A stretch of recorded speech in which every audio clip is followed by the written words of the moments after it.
Reporter Jennifer Bisram has been in contact with this neighbor ever since the shooting happened last month. Tonight, he finally decided to tell his side of the story. Jennifer live in the newsroom with more on her discussion with the neighbor. Jennifer?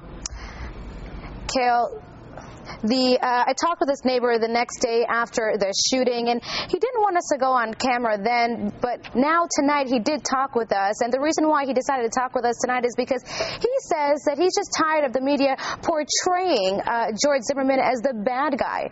He says that he wants people to let the justice system take its course before they start judging. I saw George.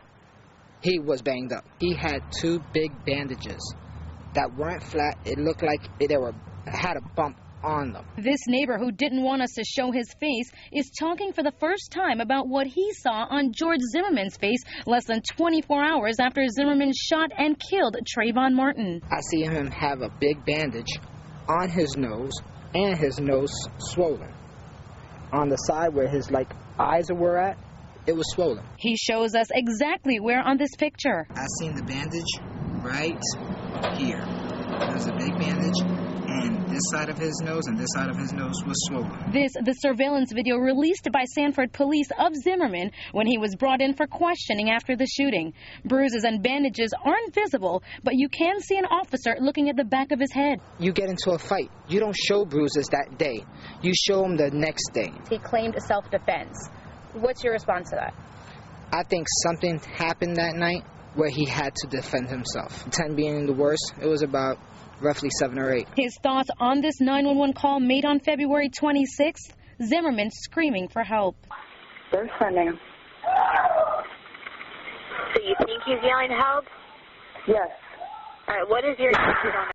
You feel this because? I hear his voice every single day. I talk to him every single day. So why did he decide to speak out tonight? I've been thinking it morning, noon, and night.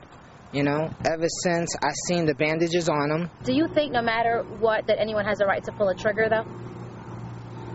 I think somebody has the right to pull the trigger if their life is on the line. He believes Zimmerman was defending his life, and that's why he says he's defending Zimmerman now. Do you not think there's races involved here? I don't think racism is involved at all, because I seen black folks, African Americans, come to George's house.